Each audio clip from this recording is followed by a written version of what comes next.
بسم اللہ الرحمن الرحیم الحمدللہ والصلاۃ علی رسول اللہ۔ من بیانیہ کی ترکیب اور ترجمہ۔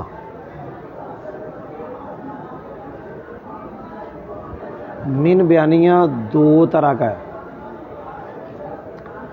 ایک آتا ہے من بیانیہ معرفہ کے بعد اور ایک آتا ہے من بیانیہ نکرہ کے بعد۔ من بیانیہ معرفہ کے بعد اس کا بہت زیادہ استعمال ہے بمقابلہ من بیانیہ جو نکرہ کے بعد آتا ہے۔ من بیانیہ دو طرح کا ہے، ایک وہ جو معرفہ کے بعد آتا ہے اور ایک وہ جو نکرہ۔ ان دونوں میں زیادہ استعمال اس من بیانیہ کا ہے جو معرفہ کے بعد آتا ہے۔ جو من بیانیہ نکرہ کے بعد استعمال ہوتا ہے وہ بہت کم ہے۔ جو من بیانیہ معرفہ کے بعد استعمال ہوتا ہے اس کی آگے کئی قسمیں ہیں۔ ایک وہ ہے جو ما موصولہ کے آگے من آتا ہے، الف لام والے کے بعد بھی آ جاتا ہے، الذین یا الذی موصولہ کے بعد بھی آ جاتا ہے، لیکن ما موصولہ معرفہ جو ہے اس کے آگے آنے والا من بیانیہ بہت زیادہ ہے۔ دوسرے جو من بیانیہ ہیں جو الف لام والے اسم کے بعد آئیں، الذین یا الذی کے بعد، وہ بہت کم ہے۔ جی کو یاد ہوا؟ دوبارہ من بیانیہ دو طرح کا ہے، معرفہ کے بعد آنے والا،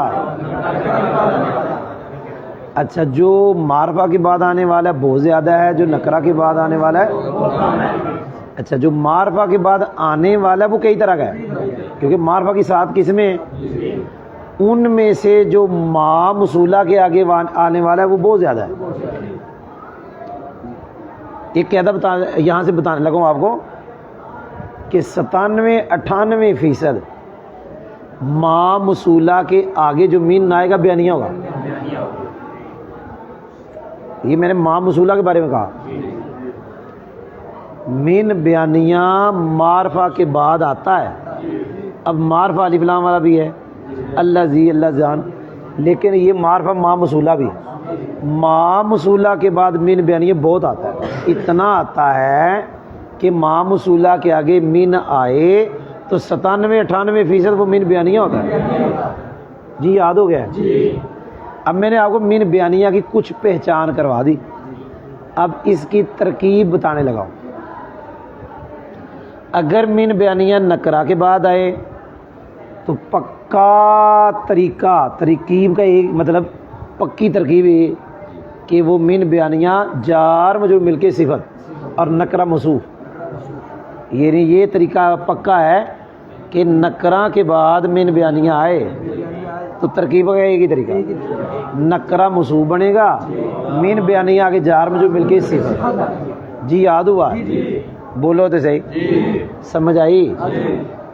اگر من بیانیہ معرفہ کے بعد ہے تو وہاں بھی ایک ہی ترکیب ہے کہ جس کا وہ بیان ہوگا اس کو ذوالحال بنائیں گے اور من بیانیہ جار مجرور کو حال بنائیں گے متعلق کر کے، جس کو کہتے ہیں معرفہ کے بعد جار مجرور۔ جی یاد ہوا ہے؟ یہ دیکھیں میں نے لکھا ہے ما ضرب زید فی شیء من الازمنۃ الماضیہ، یہ میں نے عبارت لکھی ہے جی، ما ضرب زید فی شیء من الازمنۃ الماضیہ۔ یہ جو من ہے یہ بیانیہ ہے، نکرہ کے بعد ہے، تو پکا طریقہ ایک ہی ترکیب کا، یہ موصوف ہے، من بیانیہ جار ہے، آگے یہ سارا موصوف مل کے مجرور ہے، جار مجرور مل کے ثابتین کے متعلق، بھئی صفت بنانی ہے نا، کتنی بنانی صفت ہے؟ جو جا شے ان پہ راہ پڑا ہے وہ جڑی صفت بنانی وہ تو بھی وہی پڑھنا ہے، تو کی پڑھنا ہے؟ ثابت۔ یہ میں نے آپ کو اس من بیانیہ کی ترکیب بتا دی جو من بیانیہ کس کے بعد آیا؟ نکرہ۔ جی سمجھ آ گئی؟ وہ من بیانیہ جو معرفہ کے بعد ہے وہ من بیانیہ میں نے یہ بھی کہا معرفہ الف لام والا بھی ہوتا ہے، الذی الذین بھی ہوتا ہے، لیکن جو من بیانیہ ما کے بعد آتا ہے وہ بہت زیادہ ہے، اتنا زیادہ ہے کہ ما موصولہ کے آگے من آئے تو 97-98% من بیانیہ ہے، اور اس کی ترکیب ایک ہی ہے کہ من بیانیہ حال، اور ذوالحال وہ بنے گا جس کا وہ بیان ہے، جس کا آپ نے نور الزا کے اندر یہ ایک عبارت پڑھی ہوگی، میں نے تھوڑی لکھی ہے، اس سے پہلے بھی کچھ عبارت میں نے یہاں سے لکھی، تو قربوا علی المبتدی ما تشتت من المسائل، یہ من المسائل یہ پہلے کون آیا ہوا ہے؟ ما، یہ ما موصولہ ہے، آگے من بیانیہ ہے، آگے ترکیب ہے میں نے نہیں کی اس کی، جی سمجھ آ گئی؟ ترکیب یہ ہے کہ اس نے بننا ہے حال، کیا بننا ہے؟ یہاں تو ایک ہی طریقہ ہے حال بنانے کا، کیا کہ تشتاتا کے اندر ضمیر ہے ماں کی، کس کی؟ بلکہ یہاں بھی دو طریقے ہیں ترکیب کے، اندر جو ضمیر ہے اسے ذوالحال بنا لیں، یا کہ یہ فعل اپنے فاعل سے مل کے صلہ، اب کہ موصول صلہ مل کے ذوالحال، یا یہ کہہ لیں جو اندر ضمیر ہے وہ ماں کی ہے نا، کس کی ہے؟ اسے ذوالحال کہہ دیں، یا کہ یہ فعل اپنے فاعل سے مل کے جملہ فعلیہ خبریہ ہوگا، موصول صلہ مل کے ذوالحال، اور یہ جار مجرور مل کے ثابتاً کے متعلق ہو کے حال، جی یاد ہوا ہے؟ میں پھر کہہ رہا ہوں ما موصولہ کے آگے من آئے گا تو اکثر وہ کیا ہوگا، اور ترکیب کا طریقہ میں نے بتا دیا، آپ ایسا کرو ما موصولہ کے بعد جو فعل آیا جملہ آیا ہے، جو کیا ہے اسے اب صلہ بنائے، کس کا؟ ماں کا، اور موصول صلہ کو کیا بنائے؟ ذوالحال، آگے جو من بیانیہ جار مجرور مل کے بناؤ حال، جی یاد ہو گیا؟ تو ترکیبیں من بیانیہ کی دو نکلی، کتنی؟ دو، جار مجرور مل کے صفت، جار مجرور مل کے حال، من بیانیہ کی ترکیبیں کتنی ہیں؟ ایک ہے جار مجرور مل کے صفت، اور ایک ہے جار مجرور مل کے حال، نکرہ کے بعد ہے صفت ہے، معرفہ کے بعد ہے تو حال۔ اب میں نے آپ کو اس کی ترجمہ سکھانا ہے، کیا سکھانا ہے؟ ترجمہ۔ تو ترکیبیں من بیانیہ کی کتنی ہوئی؟ دو، نمبر ایک صفت، نمبر دو ان میں زیادہ استعمال کون سی ہے؟ حال، کیونکہ نکرہ کے بعد تھوڑا ہے، معرفہ کے بعد زیادہ ہے، قرآن پاک میں ہے نا جو آپ کو سبق پڑھانا ہے، فَاجْتَنِبُوا الرِّجْسَ مِنَ الْأَوْثَانِ، یہ من بیانیہ ہے، کس کے بعد ہے؟ معرفہ کے بعد، لہذا الرِّجْسَ ذوالحال اور من الاوثان حال، جی یاد ہو گئے؟ اب آپ کو سکھانا ہے ترجمہ۔ عام طور پہ بچہ یہ سمجھتا ہے کہ من کا ترجمہ سے کیا ہوتا ہے؟ ہر من کا یہ ترجمہ نہیں ہوتا، من بیانیہ کا ترجمہ تو سے ہوتا ہی نہیں ہے، اس کے ترجمے ہیں دو، کتنے؟ دونوں کریں گے، ایک ہی ہو جی۔ پہلا ترجمہ دھیان سے سننا ہے، اس کے اندر ضمیر ہے جو آپ نے روزہ میں پڑھا، اس کا مرجع ہے مقدمہ، ایسا مقدمہ جو ابتدائی طالب علم پہ قریب کر دے۔ اب ترجمہ شروع ہونے لگا آگے والا، یہ ما مفعول بھی اس کا ترجمہ ہونے لگا، میں نے اصل ترجمہ اس کا سکھانا ہے، لیکن پیچھے والا کروں گا تو اس کا کروں گا نا، من بیانیہ اکیلے کا تو ترجمہ ہی نہیں ہوگا، کیونکہ ساتھ اس کا بھی تو کریں گے نا جس کا وہ بیان ہوگا، یعنی من بیانیہ کا ماں بعد بیان ہے تو جس کا وہ بیان اس کا ترجمہ بھی کریں گے۔ لوگ ہی کہیں پھر ادھر جنگ لگی تو استاد سب پڑھا رہے ہیں، کوئی سمجھ آئی؟ کون سمجھ نہیں آئی؟ تو بہت کافر دشمن بھی مدرسیاں دا ہے تے مسیتاں دا ہے، تاں کافر نے حملہ بھی مسیتاں تے مدرسیاں تے کیتا ہے، تو سمجھ نہیں آئی؟ پتہ لگا کافر ڈر بھی مسیتاں تے مدرسیاں تو ہی ہے، سمجھ نہیں آئی؟ داڑھی والے کو ڈر، داڑھی والا کافر دی نظر دہشت گرد، کوئی سمجھ آئی؟ سارے پگڑیاں والا نا، سارے سپریم کورٹ 'چ بہ کے جج بھی تے جڑے قومی اسمبلی 'ਚ بہندے نے سارے داڑیاں رکھ لین تے پگڑیاں پا لین، انہاں کہنا یہ ملک کی دہشت کرتا ہے، سمجھ نہیں آئی؟ پھر وہ مسیتیں عملہ نہیں کریں گے، پارلیمنٹ تے کریں گے، سمجھ نہیں آئی؟ پھر وہ سپریم کورٹ تے کریں گے، کیونکہ انہاں کہنا یہ بھی دہشت کرتے ہیں، انہاں داڑیاں کٹائیاں نے، کوئی سمجھ آئی؟ انہاں اپنے چہرے انہاں ورگے بنائے، اگر یہ انہاں ورگے ساڈے ورگے بنا لین تو انہاں کہنے سارے دہشت کرتے ہیں، سمجھ نہیں آئی؟ ایک مرتبہ میں گیا ادھر دے علاقے لکی مروہ تل، تو لکی میں نے لوگ دیکھے، تو لوگ جس بندے کو دیکھو چادر ادھر لی ہے، پٹھانوں نے اور سر پہ پگڑیاں باندھی. میں کہا امریکہ انہوں نے ویک کے سیدھا کہنا دہشت گرد. وہ جنہیں پینٹ کوٹ پایا انہوں نے دہشت گرد آندا سمجھ نہیں آئی. وہ دہشت گرد کنوں آدھے مسیتاں والوں مولویوں مدرسے والوں تاں تے رات انڈیا والے نے حملہ کیتے مسیتاں دے مدرسے نے حملہ کیتا نا سکولوں نے حملہ تو نہیں ہویا سپریم کورٹ بھی نہیں ہویا حملہ تو سارا ہو گیا مدرسے مسیتاں دے.